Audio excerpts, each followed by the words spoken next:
Don't forget, you can reach the latest episode of Potomac Watch anytime. Just ask your smart speaker, play the Opinion Potomac Watch podcast. That is, play the Opinion Potomac Watch podcast. From the opinion pages of the Wall Street Journal, this is Potomac Watch. Welcome back. I'm Paul Gigot with Kyle Peterson and Kim Strassel here on our Potomac Watch Daily podcast. Good to have you with us.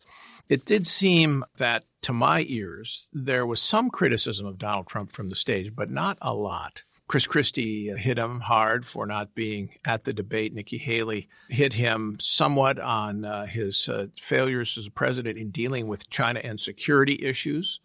But Ron DeSantis also criticized Trump in stronger terms than I have heard before. Let's listen to him talk about Trump. Where's Joe Biden? He's completely missing in action from leadership. And you know who else is missing in action? Donald Trump is missing in action. He should be on this stage tonight. He owes it to you to defend his record, where they added $7.8 trillion to the debt. That set the stage for the inflation that we have now. I can tell you this, as governor of Florida, we cut taxes, we ran surpluses, we've paid down over 25% of our state debt. Kyle, my own view is that was the best moment DeSantis has had in the debate. He linked his Florida record in contrast to Donald Trump's record, and he hit Trump for not showing up. I thought it was a very good show in that portion of the debate and contributed to what I think was generally a pretty good night for Ron DeSantis. But I would say with one exception, and that is on Ukraine. He was genuinely bad on Ukraine. He basically ducked the question by saying, well, the Europeans got to do more. We have to end that war. That's what I'll do. Nobody disagrees the Europeans should be doing more. But if we abandon Ukraine, it would be a victory for Russia. He said we shouldn't give a blank check. It's another cliche that has little meaning because nobody is giving Ukraine a blank check. And then he pivoted right away and said, we can't control our own border here. That's, again, a logical fallacy because there's no reason we can't give weapons to Ukraine to support their war effort, in particular since no American troops are engaged, and also control our border if we had better policies. Some of that, I think, might be DeSantis and these other candidates trying to avoid alienating the Trump voter base. But it is striking, especially with DeSantis, if you go back and look at what he was saying when he was a member of the House. He was saying things during the Obama administration like we need to start sending these weapons to Ukraine now in order to deter an attack. So I agree. I think he could revert to that sort of line. And I think that would be broadly popular among many Republican voters, maybe not the Republican voters that are the most diehard Trump supporters, but they're unlikely to defect from President Trump anyway. On the point about Trump's absence, some of the absence of Trump from the debate, like I said, may have been this wariness about alienating his voters, but some of it I also put on the moderation. It is odd, kind of, in my mind, that you have Donald Trump. He is polling at 57% in the national Real Clear Politics average, and yet there was not a whole lot of talk about him at the debate. And I think it would behoove these candidates, even if the moderators aren't going to go there themselves and make the case for why they should be the nominee instead of President Trump, instead of attacking each other's records and arguing about the curtains at the UN ambassador's residence in New York City, as Tim Scott brought up against Nikki Haley. Make the case that Donald Trump has a poor electoral record after 2016. You could make the case that Republicans are saying Joe Biden is too old at age 80 to be the president, and at the end of a second term, President Trump would be 82. And so I think there are ways to go at this problem without making it all about Trump's indictments and things that would not necessarily play so well with Republicans. Let's listen to Donald Trump Wednesday night speaking to auto workers in the Detroit area. It's all over television, this speech. You know, we're competing with the job candidates. They're all running for a job. No, they're all job candidates. They want to be in the, they'll do anything. Secretary of something. They even say VP. I don't know. Does anybody see any VP in the group? I don't think so.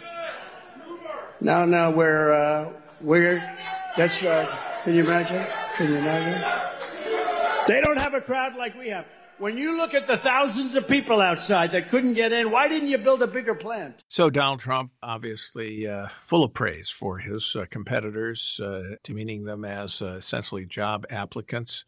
And that's one of the reasons some people won't go working for the guy, because he does like to own you and will demean you and try to diminish you. But some people will take that kind of treatment. The thing, though, is Trump can afford to behave like that, Kim, when he has such a commanding lead in the polls. And until some of the Republicans drop out of this race and you get, first, I would argue, a head-to-head with two or three of them, and then distill this thing down to one, he's going to run away with it unless that happens. Oh, totally agree. Although I still think it is a mistake for him to keep missing these debates. You know, there was a new poll out this week, CBS News and YouGov, finding that 79% of Iowa caucus voters on the Republican side say that they are either actively looking for another candidate or have already ruled out Donald Trump. So, you know, that to me shows, yes, if you look at these polls, Donald Trump is currently well ahead, but that's because a lot of other people are still splitting their vote and they're still trying to decide. It doesn't mean that they're locked in. It sounds as though about 20%, 25% of people have decided Donald Trump's their person. That's about the same or even less than back in 2016 when he split the field. So this is why I continue to think this is a mistake on his part, in that when you have these debates and these folks are up on stage, maybe no one had the perfect night, but voters are getting a chance to see them and hear what they have to say and decide whether or not they do want to go with someone other than Donald Trump. And other than those who were sort of at that rally or those who chose the few TV stations that gave it much coverage, he's not hitting all of those voters. And, you know, and there's a number of things that he's said as well that aren't sitting well with some of those early primary voters. For instance, some of his recent comments on abortion and his criticism of Ron DeSantis's 6-week ban down in Florida, which has got a lot of blowback in Iowa. So I agree with you. A lot of this is logistics, and a lot of this is whether or not some of these guys decide to get out and get out earlier than they did last time.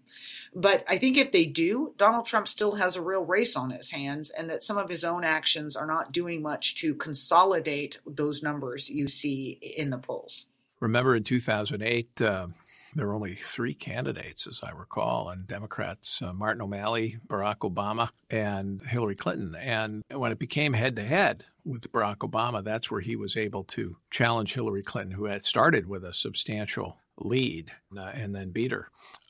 Iowa and New Hampshire are the 2 places, in my view, that it's hardly any breakthrough analysis, Kyle. That's where one of or more of these candidates have to show that Donald Trump is vulnerable. And I would argue that Iowa is a place to start. He lost that narrowly to Ted Cruz last time in 2016, although we didn't really know the outcome for some days afterwards because of the way the caucuses are calculated. But that's where they have to do it. And it's fascinating to me because when you read the press coverage, they're basically writing off all the other candidates. All the smart guys, the media, desperately want Donald Trump to be the nominee for parochial reasons having to do with clicks and attention to the politics, but also because they think he's beatable.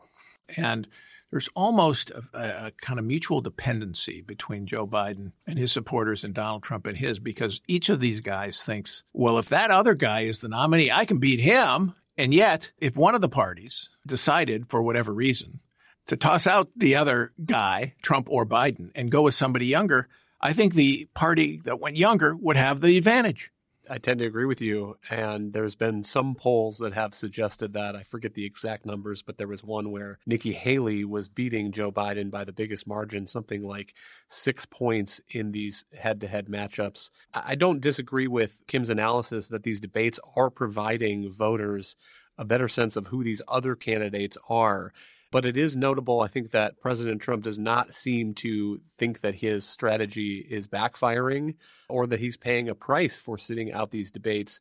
He told the Daily Caller that he has no intention of participating in the 3rd debate, the one scheduled for November 8th. And indeed, he is calling for the RNC to stop the debates. He said they have to stop the debates because it is just bad for the Republican Party.